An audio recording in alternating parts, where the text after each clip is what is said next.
Massive repudiation of the Democratic Party and that we have to burn the whole thing down. Come on, and Bryan. up from the ashes rise some phoenix. You're in denial. Is a joke. What's up, everybody? Happy Thanksgiving to everybody out there. I hope you guys are enjoying your family dinners, your time with your family, your time off of work. Work doesn't stop for me, but I will say this. It's not one of my normal videos, right? And I'll go ahead and get this out of the way right quick. Smash that like button, by the way. Subscribe if you're new around here. I'd appreciate that. That'd be great. But y'all know I normally don't do these.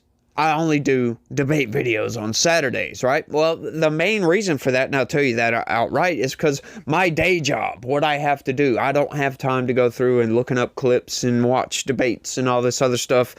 So when I'm off, I enjoy the hell out of just repudiating some of these arguments on these debates. I just love going in on the left. Yeah, I'm a conservative, but I see myself as more of a center-right leaning person. I'm not too much hardcore conservative or whatever, but you know, these days, looking at the left and looking at everything, yeah, to the left, I probably look like I'm some right-wing extremist, just insane guy, right? Like, oh, I'm just a MAGA through and through. No.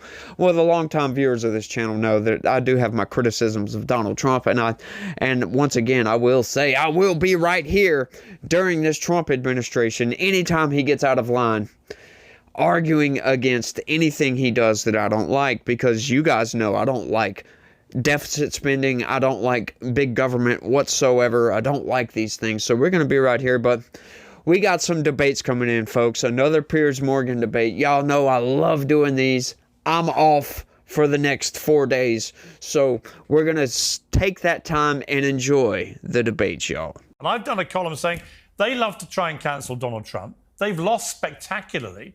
He's won against that argument.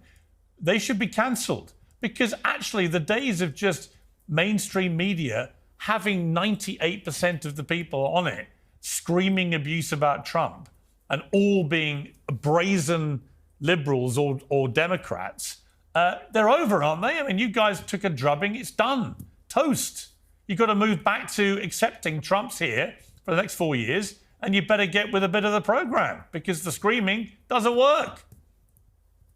Piers, do you not see any irony in, after years and years and years of conservatives and right-wingers and you coming forward and saying that cancel culture is bad, we hate cancel culture, this is the reason that the left is losing, and now you're calling for the view to be canceled? I'm ahead of you. My final line says, given the enthusiasm with which the View hosts, all of them, tried so hard to cancel Donald Trump, they should maybe take their own lesson and be cancelled, because it's what they would want. Because they're now the ones, they said Trump was out of step with the American people.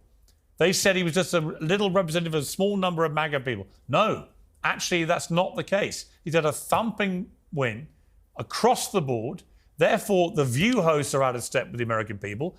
Therefore, they should be cancelled. And I don't mean get rid of the show. I mean, get rid of them and replace them with a more balanced team. Maybe you have a few men as well. Me and Geraldo could pop in there. Piers, Trump won his election by a 1.5% popular vote margin in the country. Joe Biden won that by 3 times that much in 2020. The notion that this is some massive repudiation of the Democratic Party and that we have to burn the whole thing down and Bryan. up from the ashes rise some phoenix. You're in denial. Is a joke. Bryan. Look, I'm not. and to make your day even worse, by the way, I know you do a bit of work for MSNBC. Let me finish talking. Elon Musk is about to buy you. I'm not in denial about the fact that Democrats have lost, and in fact, I, more than anybody online, I'm sure on the left, has been open to this idea of introspection. What Democrats can do moving forward. But the notion that all of a sudden the Democratic Party is irrelevant when a couple million more people for the second time in this century voted for Republicans in the popular vote over the Democrats. Come on, Bryan. If I said to you 2 years ago, Donald Trump will win the popular vote and the Electoral College and the Senate and the House and the White House, you'd have thought I was stark raving bonkers. You'd have bet your house, you'd have bet your family, you'd have bet every penny you own that could never happen. You've been all caught napping at the wheel, right? You fell asleep at the wheel and you let him drive by and take the whole shebang. I think Democrats should take a long, hard look in the mirror and admit You've just been completely pounded into total shameful, humiliating oblivion, and you've got to start again, and you've got to find politicians that actually resonate with the American people. And it's not the current shower you've got. Sorry. So, Piers, in 2020, would you have said the same thing about the Republican Party that lost by a 4.5% margin nationally? No. Well, there you go. That's your comment. No, because I felt the 2020. No, I'll tell you why, since you've asked. Because I felt the 2020 election was effectively a referendum on a once in a lifetime pandemic, which affected absolutely everything. If that election had taken place before the pandemic in 2020, say in February, Trump would have won, I think, by a landslide. So I think that's why I say they're different circumstances. Now, you see, this is where I kind of disagree with Piers a little bit. Going back to the beginning of that clip right there where he's talking about canceling The View and getting new hosts and all this other stuff. No, we need these things. We need both sides. We need that extreme left and the extreme right. You know, the left, they want to cancel the right. They don't like us. They don't like freedom of speech unless you agree 100% of everything. No, we don't need that, right? And when people hear that, when they hear these people on the left saying, oh, well, they need to be silenced into oblivion. We don't need these. That's dangerous to our democracy and all this other garbage. No, I don't think that. I think we need all of this. You know, I endorse the idea that progressives show society where to go and conservatives figure out how we're going to get there, or even if we're going to go in that direction at all. And this election in 2024, it was a referendum on that, essentially saying, no, stop, we're not going to go in that direction.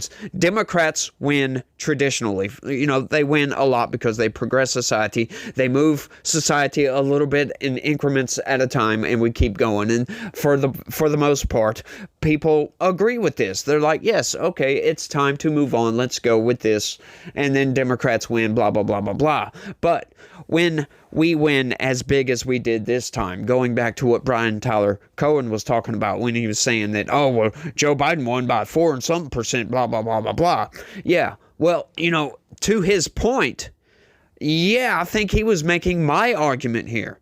When you see a massive shift from going in this direction to going in a different direction, yeah, okay, it's time to back up. It's time to say, hold your horses. We need to rethink our strategy here. Okay, maybe we did go too far. Maybe we need to work on what we need to work on. This is what I think, personally. That's what they need to do. They need to self-reflect, a little bit of introspection like he was talking about. Hey, let's back up, check ourselves, because we're going in a direction we don't need to be going. That's what they need to see. That's what they need to come to grips with. That, yes, you're going down this insane path that obviously nobody wants to go down, because obviously we've gathered up at least 4% of the country and has shifted to this direction, away from your ideas, away from your ideologies, away from the plans that you had laid out for where society needs to go. That is what I think. That is what this election has shown me. And Donald Trump just so happens to be at the head of this, because he takes these culture war ideas and he puts them at the forefront to show people, look, this is what the left is. This is what they're all about. And it's not exactly right, because that's not what they're all about, right? You've got two different sides on the left. Just like on the right, there's different sides to all this stuff. You've got these insane woke ideologically driven nut jobs over here. That's the direction we don't need to go. That seems to be the mainstream on the left right now. Then you have the populist left, the Chink Uyghurs of America or whatever. That's more of the direction we need to go. What Chink Uyghur's talking about, because this guy is all over X and he's in my feed constantly, and I'm constantly reading his tweets. And you know what? For somebody I totally disagree with, who is just outright Trump deranged lunatic, outside of that, I agree with a lot of Chink Uyghur. Or some people call him Chunk Yogurt, which is funny. You know who I'm talking about. If you know, you know. It's hilarious, though, just to call him Chunk Yogurt, but, not to impugn anybody's character with that. I'm just, clowning around a little bit. I just find it funny, but, needless to say, that's more of a direction, if we're going to progress society, that's more populist direction we need to go, because right now we're on a populist movement, right? Trump has garnered this populist support from the country, and we need to take that momentum, build upon that momentum, and ram that point home. Populism is the future for the time being. Let's keep going. Bryan, because you tweeted or posted to X on 25th of November about Project 2025. You've got one of the architects sitting right next to me here. You said Trump just named to architect of Project 2025 Russ Vought to his cabinet. But hey, thank God mainstream media didn't just take Trump's tepid denials at face value and slap them in their headlines before the election. So look, you've got an opportunity now. You've got one of the other architects sitting right next to me. What do you want to say to him? I mean, now's your chance. I don't know. No, that's very articulate. Thank you. I mean, I don't know what you mean. Like, I don't have. Well, you anything to say to obviously him have a other big than- problem with Project 2025. You've got one of the I do. architects. Okay, here. I have a question for him. Okay, I have a Geraldo? question for him. And now it comes out. Now we see the truth. We see the freaking light. That's just hilarious to me, and I'm loving this because these people know he's got an architect of Project 2025, something they railed against. They made video after video after video, fear-mongering about, oh, Donald Trump's going to implement Project 2025 and blah, blah, blah, blah, blah. And now that he's got one of the architects right there in front of him, he has nothing to say whatsoever. It is one of the most hilarious things I think I've ever seen because they know that what they were saying was vast mischaracterizations, misrepresentations of Project 2025. They to the point of outright lying about Project 2025. So Bryan Tyler Cohen knows. And this is why I can't stand some of these pundits on the left because they know they're lying. This is how you can tell. They know they are lying outright when he gets in front of the guy, knowing this guy's got firsthand knowledge of Project 2025. For God's sakes, he helped architect the thing. He helped write it. He wrote the blueprint, for crying out loud, of Project 2025. So he knows what's going on. So Bryan Tyler Cohen has to tread very lightly right here. And it's so light he's treading that he doesn't say a damn thing at all. It's just silence.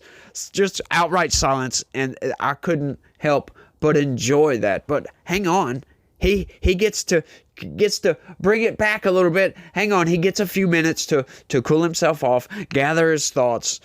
Let's see what he's got to say. I mean, Bryan, Geraldo bought you about 3 minutes of time there to try and think whether you had a problem with Project 2025. So now's your chance again.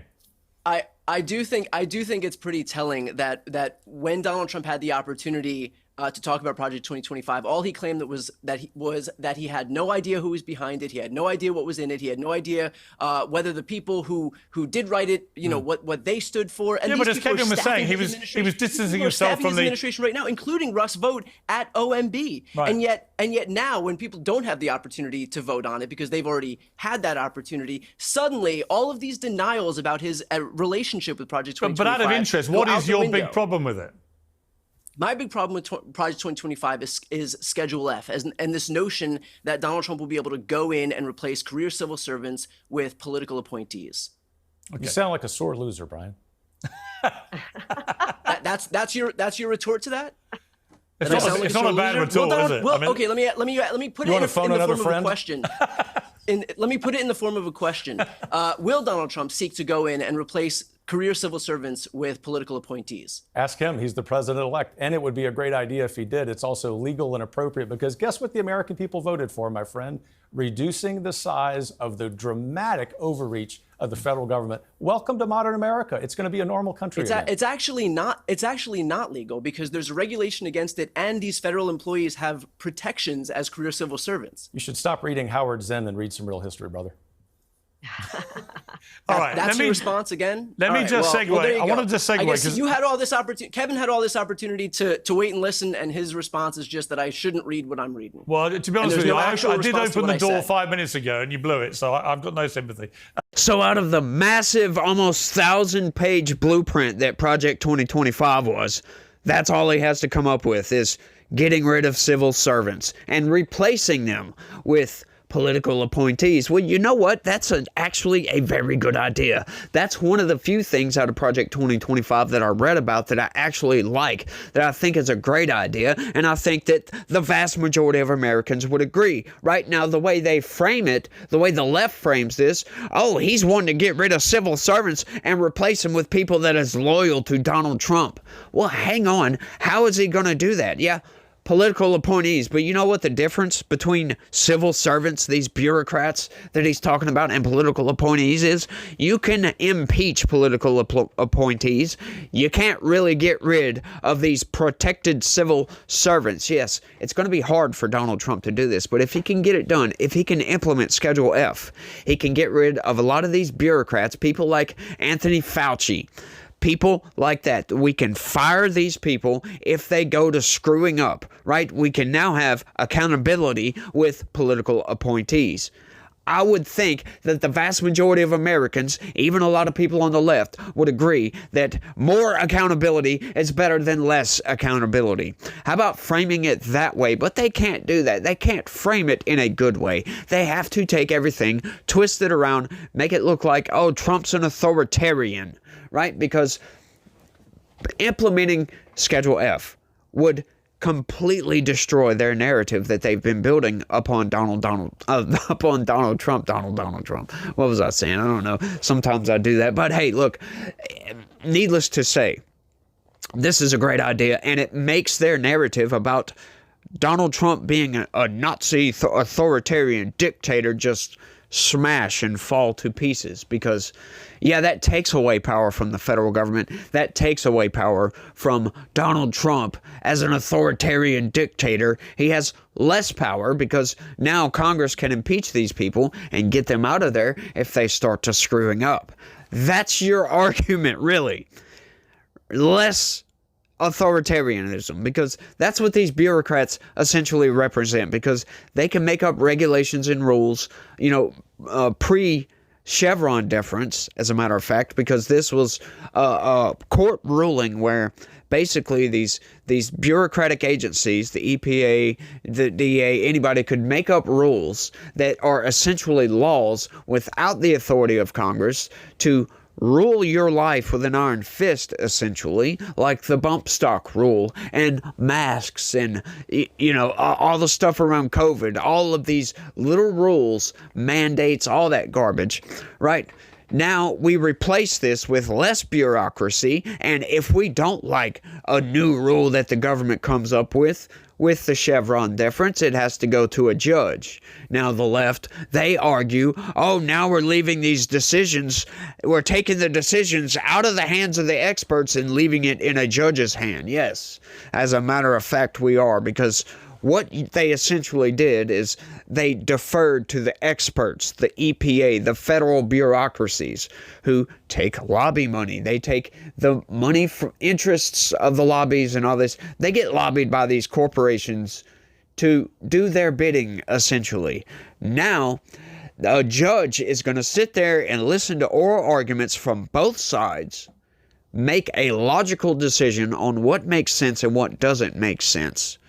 Yeah, I think I want to go with that one better. I think I would rather leave it to a judge to listen to the experts. If the experts make a good enough case as to why we should implement this new rule, then we'll go with that. If not, if it's an overreach, right, they have the legal knowledge to know, hey, this rule is an overreach, we're not going to go with this. No, I like that a lot better, right? But they phrased it as, oh, now we're leaving it up to a judge, acting like they wouldn't know, they wouldn't get to hear the arguments from the experts. Acting like, oh, it's a judge that doesn't know anything about medicine, blah, blah, blah, anything. No, that's ridiculous, right? Just like with the civil servants, we're leaving these rulemaking or life-changing decisions up to a bureaucrat who can't be held accountable. I think this is a great idea. I think it's a wonderful idea. Let me know what you think down in the comments section. However, we need to keep on moving because I'm running a little bit long on this one. Let's keep going, y'all. Bryan, just quickly, these two wars, Trump says he can fix them. They're very complicated, both of them, in terms of not just what's happened in the last year or two, but also historically. the history of these conflicts. Do you think he can pull off peace? I think that Donald Trump has shown through his own rhetoric and even his cabinet appointments, including somebody like Tulsi Gabbard as DNI, I think he's shown whose side he's on. I mean, the fact that Kari Lake can't even come forward and say that a warmongering totalitarian dictator seeking to take the territory of a sovereign country is bad, and just waving her hands around about money, and that's more important than protecting the sovereignty of a free country. Especially one, by the way, who is aligned with China, and they've got territorial ambitions as well, including Taiwan, and we have a vested interest in terms of our economy of having Taiwan be a free state. The fact that all of these people can't take a clear-eyed view of this because they're so aligned with, I don't know whether it's Putin and that axis of evil, whether it's just focusing on making the U.S. more like the illiberal state that Russia is. I'm not sure which one it is. I get why they see a lot of Putin in Donald Trump, and so they're putting on full display which side they're on. So do I think that they're going to seek peace for in deference to democracy in the world? No, I think that Donald Trump has already shown which side that's he's where on. liberals go wrong when they compare Putin to Trump. It's like with all that Nazi stuff. It was so. Yeah. It's so. But I didn't call him a Nazi. It hurts me because I didn't call him a Nazi. I said no, you didn't. There are you called him a authoritarian leanings between totalitarian. Putin and Trump. There's no comparison. Geraldo, invade Donald Canada. Trump tried to subvert the election result. He tried to subvert a free and fair election, incited an insurrection on January 6th. Don't memory hold this. And he was impeached for it. He was impeached for it. That's the way we judge presidents by impeachment. You know that an impeachment process counts for nothing when you have an entire Congress that's what our I'm afraid we've run out of time. Now, see, this is one of the big reasons, and a lesson the left will never learn with the cult left. If you don't agree with them totally on everything, you're the enemy. You're in total agreements with the opposite side, right? It makes absolutely no sense. There's no in-between position with these people, right? I am of the opinion, right? I totally disagree with that on as far as Ukraine, right? I totally disagree. I don't think we need to be involved. That doesn't mean I'm a Putin propagandist. Once again, I can say in the same breath, Putin's an evil scumbag, but I don't think we need to be involved in defending democracy in Ukraine. I don't think that's a good idea. I don't know why we're not trying to stop this war. And they will say, I'm a Putin propagandist. I'm a puppet of the Soviet state. Yeah, Soviet state, not Russian state. Soviets. Yes. I'm a Russian propagandist for saying that I don't think we need to be involved, for saying that when I see two people fighting over here, regardless of who started it, doesn't matter. I don't care about that. I don't think we need to go and start helping the guy that was just minding his own business and got punched in the face. I don't think we need to go help that. I think we need to go over there and stop it, get these people to break up the fight, stop the fighting. But in these people's eyes, if I want to break up and stop the fight, have peace between these two people, then I am on the side of the guy that started the fight. Huh? How does that make any logical sense, my guy? Like, that's the problem with the cult left. If you don't agree with them on their entire world and ideological view and everything, you're with the enemy. There's no in between. There's no middle ground in this. And then he starts going off on, Donald Trump tried to subvert the election.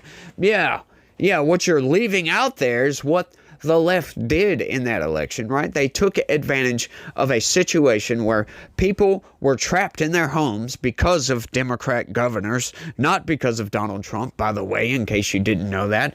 Yeah, it's Democrats that upheld the isolation of people in their homes, made them stay at home, shutting down economies. That was the left. But it's what they did in that election. They did some very underhanded, they had some underhanded tactics. I'll put it that way. It was insane what they did. They got Democrat activists to go to Democrat residences to get Democrats to vote for Joe Biden, or even Republicans to vote against Donald Trump. This is what they did, up to the point of harassing people to vote by mail. Universal mail-in ballots. That's how Joe Biden won. That's why on election night in 2020, Donald Trump claimed victory, because from all the counts of everything on election day, he did win.